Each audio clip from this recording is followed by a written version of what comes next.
कैलास खापरे. आपण आलेलो आहे डाकांबी येथील प्रगतशील शेतकरी. आपण त्यांना त्यांचं नाव विचारू, त्यांचा मोबाईल नंबर विचारू. सर, तुमचं नाव? मधुकर पोपट बोडके, आम्ही माझे सरपंच. मोबाईल नंबर सांगा. माझ्याकडे मार्चमध्ये आलेलो होतो. त्यांचा प्लॉट खालीवर होता पेरूचा. हा बघा पेरूचा प्लॉट होता त्यांचा. आता त्या पेरूच्या प्लॉटला त्यांनी माझ्याकडे दिल्यानंतर आपण त्यांना वेगवेगळे रिकमेंडेशन देऊन, वेगवेगळे कंपन्यांचे प्रॉडक्ट देऊन आपण त्यांचा प्लॉट अति सुंदर बनवलेला आहे.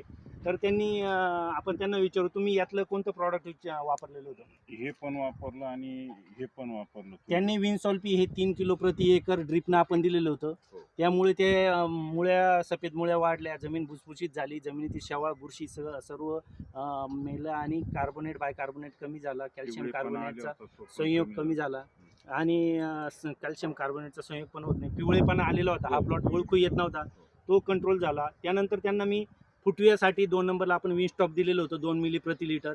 तर या झाडाची असे खालीवर झाडं होती, सगळे एकसारखी झाडं केली आपण आणि या विनस्टॉपमुळं शेंडा स्टॉप झाला आणि नॉर्मल फूट आणि खालून त्यावेळेला 3 किलो विनसॉल्फी दिलेलं होतं आणि त्यामुळे सुंदर असा फुटवा मिळालेला आहे.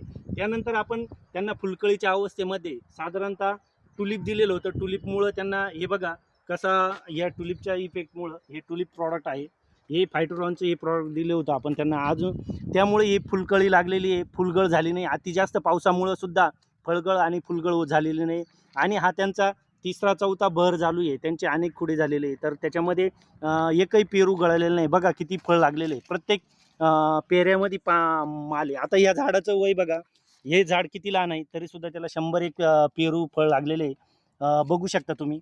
अशा पद्धतीने यांची ही प्रत्येक पेरूची, प्रत्येक फळाची सेटिंग आपण करून दिलेली, फ्लॉवरिंग सेटिंग. आणि यांचं एक हे होतं का साईज वाढत नव्हती त्यांच्या पेरूची, आपण ती साईज पण करून दिली आणि त्यांना लागणारे त्यांच्या प्लॉटवर आता बघू शकता सर्व प्लॉट.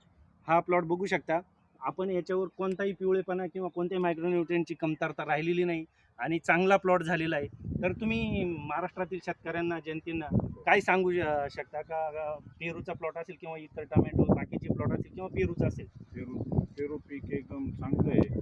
मला वाटत होतं का पहिले पूर्वी पेरू काही नाही, पण इतर पिकांपेक्षा पेरू एकदम चांगला आहे आणि सोपं पीक आहे. एवढं काही लय अवघड पीक आहे असं काही नाही आणि बाजार भाव सुद्धा चांगला भेटतो. तर पेरू लावावं आणि चांगले असे प्रॉडक्ट जर वापरले तर चांगले पेरू होतं. तुमचं उत्पन्न किती निघेल आतापर्यंत 9 महिन्यामध्ये? आता 9 महिन्यामध्ये जवळजवळ मला 200 किलो आपला माल. बघा, 9 महिन्यात 200 किलो माल निघालेला आहे. आता बऱ्याच ठिकाणी 2-2 वर्ष होतं तरी सुद्धा पेरू निघत नाही. झालं.